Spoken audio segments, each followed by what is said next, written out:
हाय hello नमस्कार, welcome back to my channel.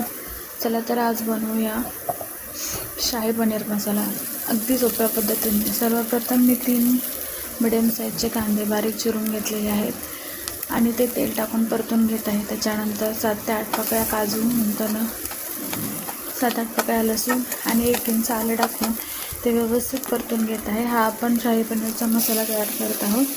तर त्याच्यामध्ये नंतर छोटे 3 टोमॅटो कट करून टाकलेले आहेत. हे सर्व एकत्रित एकदम छान परतून भाजून घ्यायचे.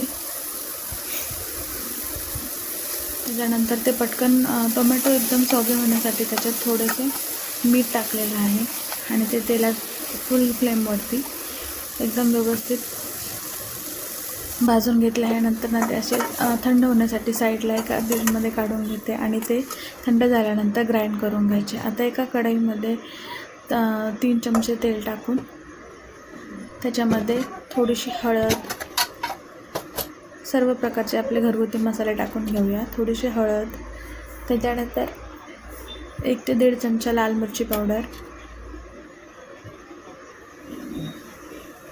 नंतर घरगुती मसाला 1 चमचा आणि जो आपण मसाला केलेला तो ग्राइंड करून घेतला पेस्ट ती टाकून घ्यायची आणि ते व्यवस्थित एकत्रित करून घ्यायचे. बघू शकता किती छान दिसत आहे ते. व्यवस्थित मसाला मिक्स करून तेल सुटेपर्यंत परतून घ्यायचा. आधी आपण भाजलेलंच आहे पण तरीसुद्धा त्याला तेल थोडं सुटेपर्यंत ते व्यवस्थित परतून घ्यायचं. आणि याच्यामध्ये मी नंतर पनीर मसालाही 1 पोती टाकलेली आहे. नंतर 2 चमचे धने पावडर. आता हा मी एक पोती पनीर मसाला टाकत आहे. हा शाही पनीर मसाला आहे. तो व्यवस्थित मिक्स करून घ्यायचा. तेल सुटेपर्यंत मसाला एकदम व्यवस्थित परतून घ्यायचा आणि परतल्यानंतर अर्धी वाटी दही एकदम स्मूथली फेटून घेतलेले ते टाकले आहे. याच्यामुळे आपली जी ग्रेव्ही आहे ते त्याला एकदम क्रीमी टेक्स्चर येते आणि खाण्यासही खूप छान लागते. आणि ह्या सर्व चवी बॅलन्स होण्यासाठी त्याच्यामध्ये 1 चमचा साखर नक्की टाका, कारण टोमॅटो आणि दहीमुळे ते थोडे आंबट लागू शकते. त्याच्यानंतर पनीरचे जे क्यूब्स आहेत ते थोडेसे वॉश करून त्याच्यामध्ये टाकून घेतले आहेत. हे मी घेतलेलं पनीर मलाई पनीर आहे. नंतर व्यवस्थित सगळं कोटिंग करून झाल्यानंतर तुम्हाला हवं तेवढी ग्रेव्ही, पण हा मसाला असल्यामुळे थोडंसं पाणी टाका, जास्त पाणी टाकू नका.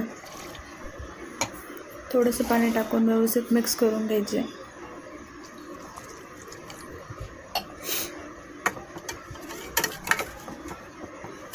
मिक्स करून घेतल्यानंतर त्याच्यात चवीपुरते मीठ टाकून एक झाकण ठेवून द्यायचे. नंतर तुम्ही बघू शकता अशा प्रकारे आपलं शाही पनीर मसाला रेडी झालेला आहे.